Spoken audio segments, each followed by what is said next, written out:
Hello बच्चों। हमारा question है match the following. Column one को कॉलम टू के साथ मैच करना है। पहला है constant force acting along the line of SHM affect. बच्चों अगर ये मान लीजिए कि ये हमारा एसएचएम का पाथ है और इस एसएचएम के पाथ पे पार्टिकल मूव कर रहा होगा टू एंड फ्रो मोशन। अगर हमने यहाँ पे कांस्टेंट फोर्स लगाया तो टाइम पीरियड पे कुछ फर्क नहीं पड़ने वाला है, क्योंकि टाइम पीरियड का फॉर्मूला होता है 2 pi under root m by k. ठीक। अगर हमने एक स्प्रिंग ब्लॉक सिस्टम ले लिया तो टाइम पीरियड पे कुछ फर्क नहीं पड़ने वाला, क्योंकि मास सेम है, के सेम है। फ्रीक्वेंसी सोर्स पे डिपेंड करती है, फ्रीक्वेंसी पे भी फर्क नहीं पड़ेगा। एम्पलीट्यूड बच्चों डिपेंड करता है स्टार्टिंग में हमने कितना फोर्स लगाया है। फॉर एग्जाम्पल, स्टार्टिंग में हमने इसको फोर्स लगा के पहुंचा दिया कहाँ, 2 सेंटीमीटर पे। तो ये स्टार्टिंग वाला फोर्स मैटर करेगा कि कितना हमने एम्पलीट्यूड दिया है। उसके बाद तो ये कंटिन्यू एसएचएम करता रहता है, तो ये तीनों नहीं होंगे। तो क्या होता है कि कांस्टेंट फोर्स लगाने से बॉडी अपना मीन पोजीशन छोड़ के शिफ्ट हो जाती है। मीन्स ये होगा आर। ठीक है, क्योंकि इस फॉर्मूले में फोर्स में कहीं भी ये सब चीजें नहीं आती हैं। Constant torque acting along the arc of angular SHM. देखिए बच्चों, मान लीजिए कि ये हमारा एक सिंपल पेंडुलम है। इस सिंपल पेंडुलम को हल्का सा हमने घुमा दिया। ठीक है, बिल्कुल हल्का सा एम्पलीट्यूड दे दिया। मीन्स हमने इसको एक टॉर्क प्रोवाइड किया और नीचे की तरफ एक mg फोर्स लग रहा होगा। ठीक, यहाँ पे हमने इसको टॉर्क दिया और यहाँ पे mg फोर्स इसको नीचे खींच रही होगी, तो इसको क्या कर रही होगी, बैलेंस कर रही होगी।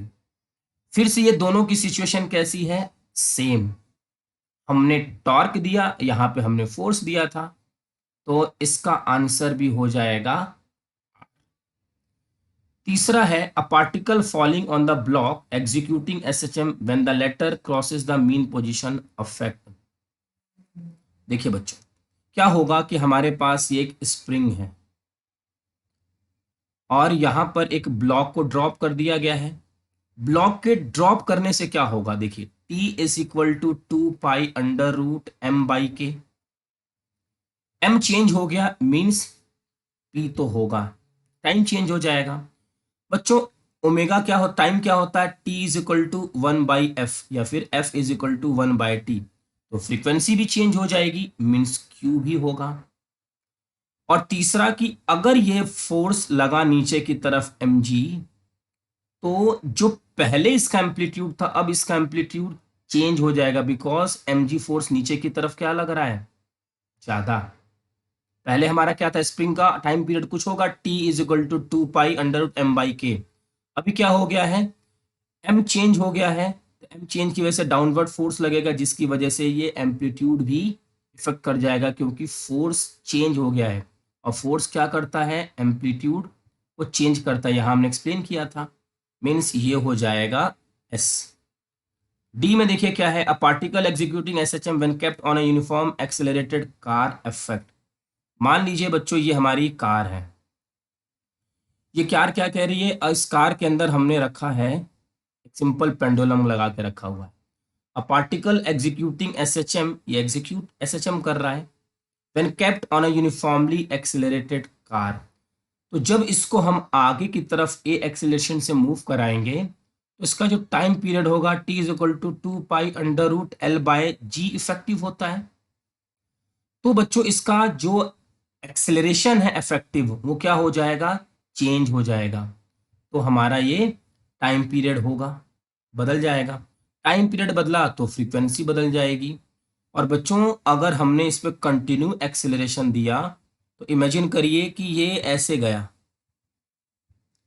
एक्सेलरेशन की वजह से ये हमारा पेंडुलम यहाँ गया। तो अब ये पेंडुलम को अगर कंटिन्यू एक्सेलरेशन दे दिया जाए, तो ये अपना मीन पोजीशन छोड़ के दूसरे मीन पोजीशन पे, मीन्स दूसरे पॉइंट से ये एसएचएम करने लगेगा। ये हमारा आर भी होगा। एम्पलीट्यूड किस पे डिपेंड करता है, इनिशियल फोर्स पे, वो तो चेंज हो नहीं रहा है। तो हमारे इस क्वेश्चन का आंसर होगा बच्चों 1।